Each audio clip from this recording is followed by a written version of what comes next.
morning, everyone. My name is Fraser Johnson.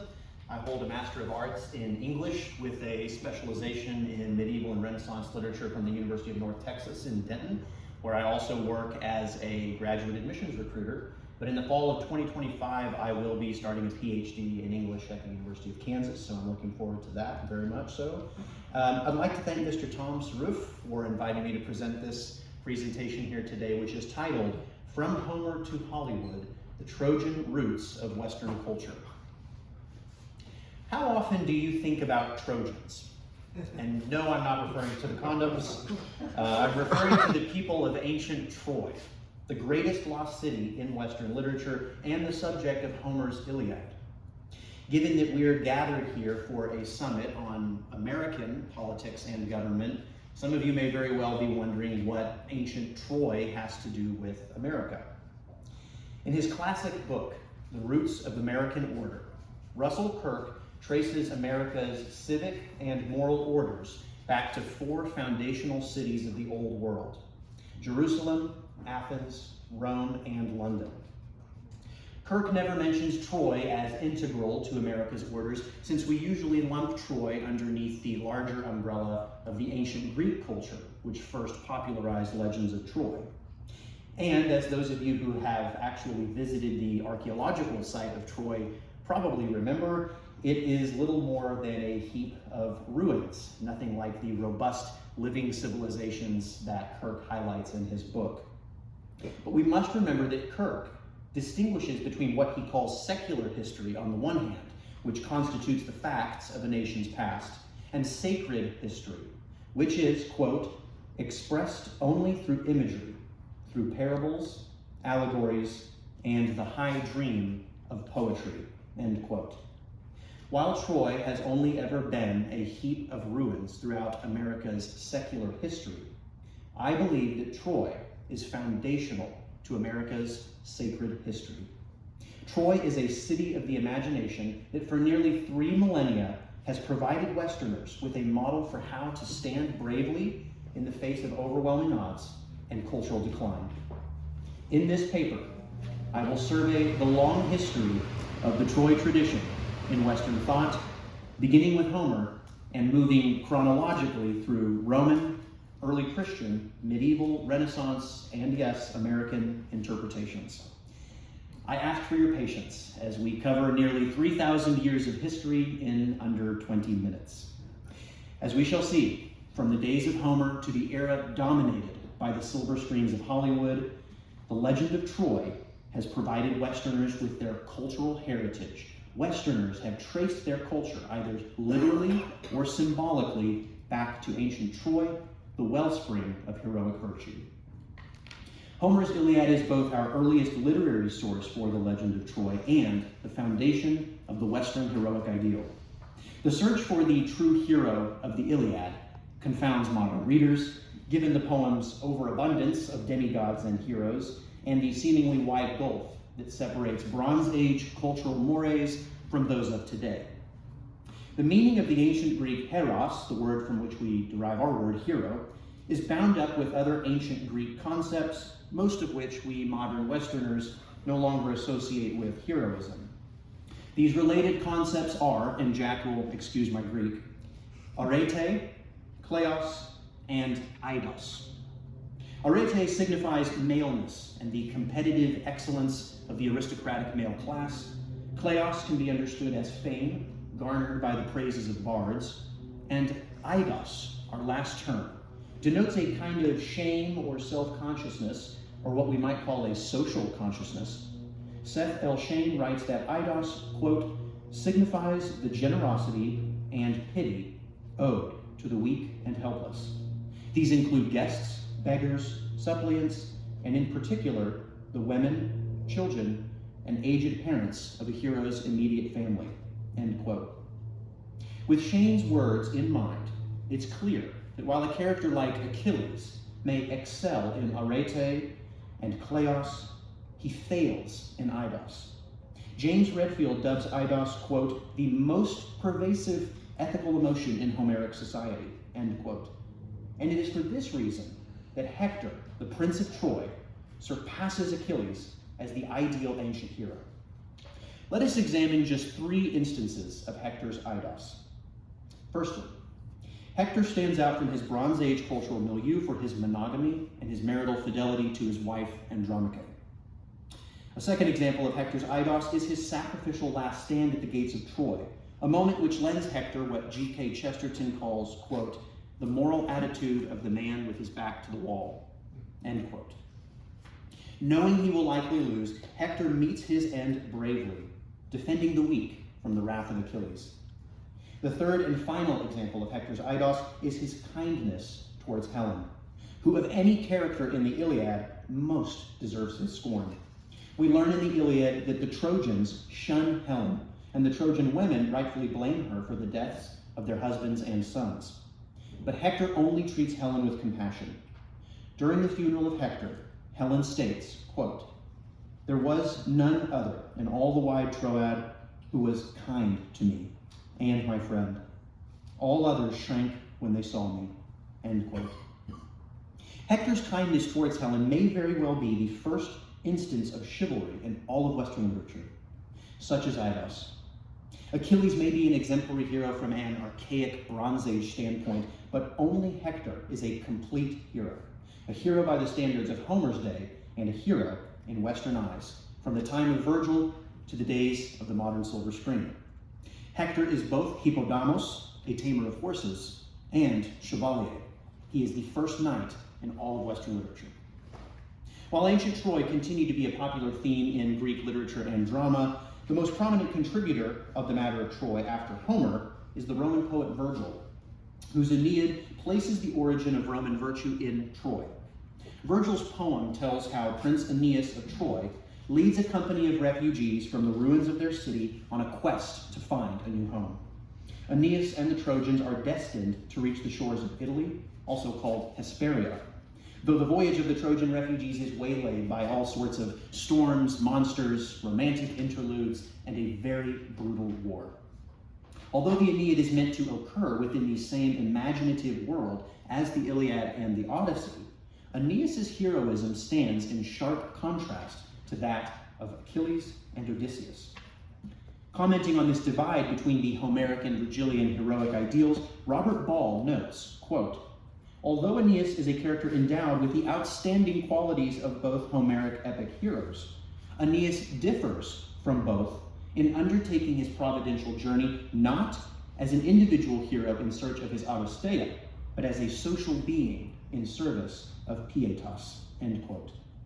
Pietas as a moral concept stands shoulder to shoulder with the eidos of Hector, and it can be understood as the dutiful respect paid to one's family, one's gods, and one's country. A very different trait altogether from the competitive excellence of Homeric epic heroes. But this pietas is not merely an inborn trait for Aeneas, rather it is something attained through his journeys. To turn then to the Aeneid, we can better grasp how Virgil endows his hero with pietas. Virgil suggests that Aeneas and the Trojans attain their pietas by persevering through their arduous God-ordained journey to find a new home. When the Trojans, after years of voyaging, land in Carthage, they identify themselves as a pio generi, a pious race that has been tempest-driven over every sea. When Aeneas first introduces himself as Pius Aeneas, he does so chronologically after he has survived his storm-wracked journey, where he has been convulsi undis, or shattered by waves. Virgil presents an image of pietas that is formed in the hardships of the journey of life, or, as Robert Ball puts it, Aeneas' pietas is, quote, wrung from a history of conflict, end quote. Thus, Virgil's idea of heroism is more profound than Homer's. Virgil shows that suffering produces goodness, or at the very least that the two are inextricably linked. Theodore Haker calls this the, quote, paradox of a Rome founded not by a conqueror, but by a defeated man, end quote. Out of the destruction of Troy and the toilsome wanderings of Aeneas came the first of many rebirths of Trojan civilization. After the Roman Empire adopted Christianity, early church fathers like St. Augustine kept the Trojan tradition alive by spiritualizing the wanderings of the Trojan refugees.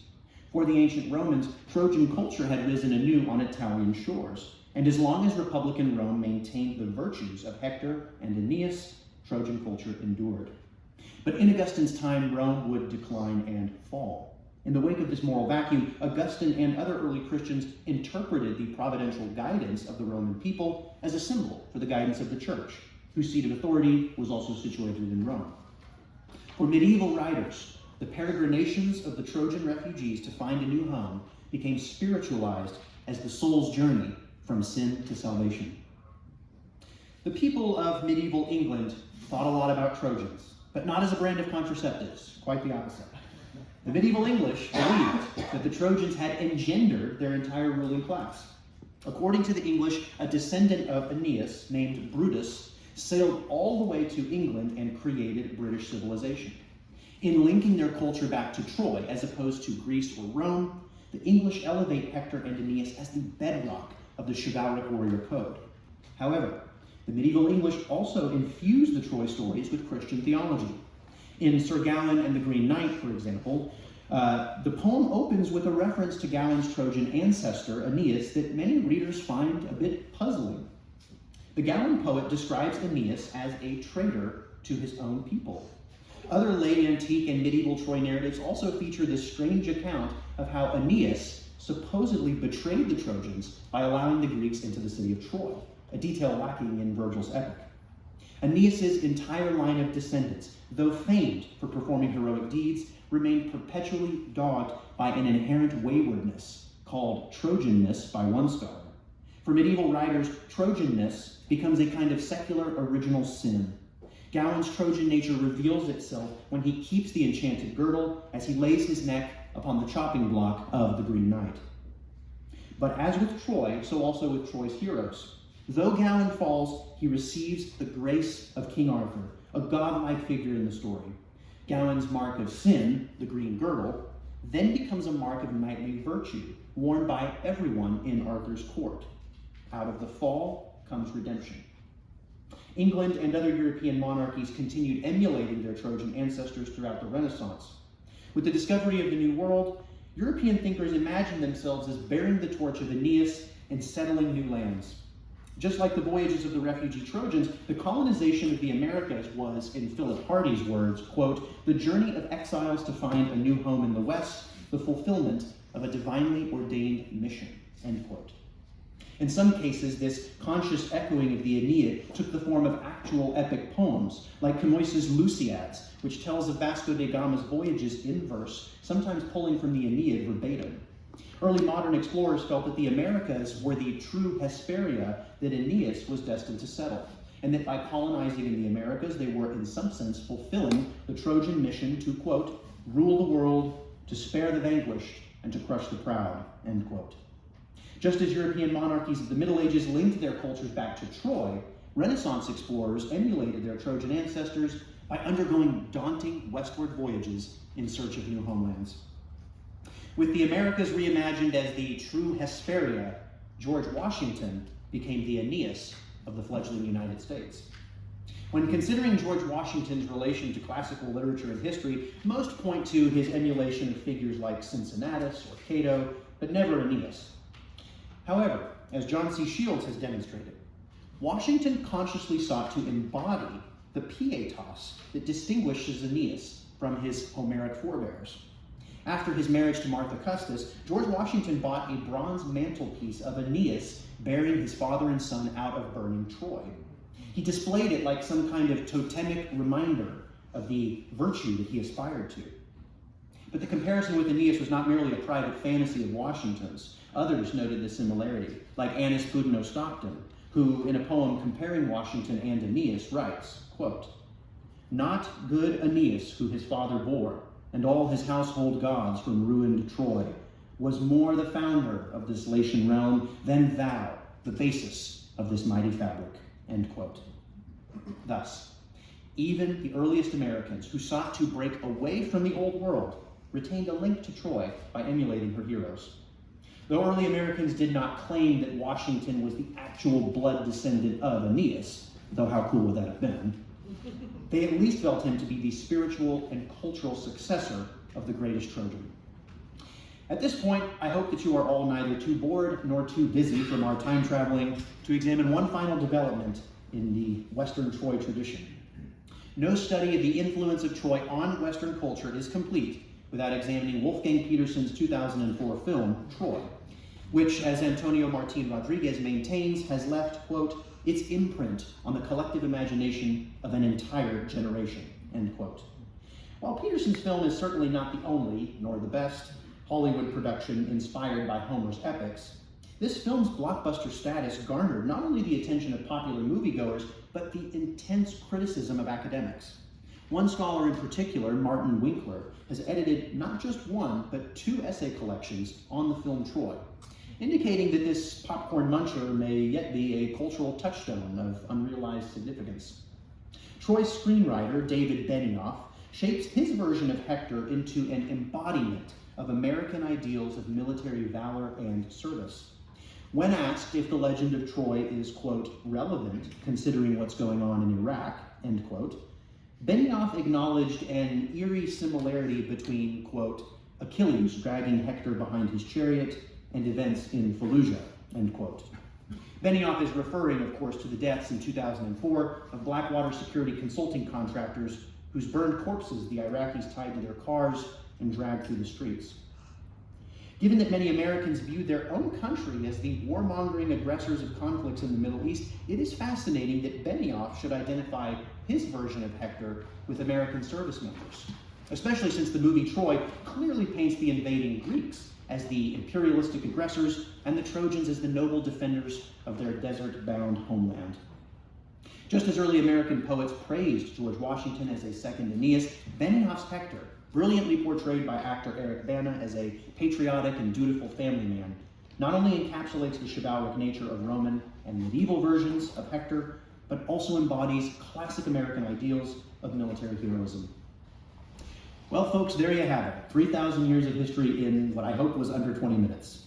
In conclusion, we find that since the days of Homer, Western culture has seen itself as fundamentally Trojan. If we examine Troy as the unofficial 5th city of Russell Kirk's The Roots of American Order, we find that Troy's contribution to American culture are, first and foremost, the shining examples of courage set by Hector and Aeneas. Ultimately, the legends of Troy teach us that we are all like ships, tossed about on the tumultuous seas that we call life. The trials that we face may be a hand of fate driving us towards our destiny. Knowing this, we fight on, not desiring that our present civilization should fall like Troy, but resting in the assurance that when the day of doom does arrive, a day which hopefully has been staved off for a few more years, some Aeneas among us will lead our people to safer havens, wherever they may lie.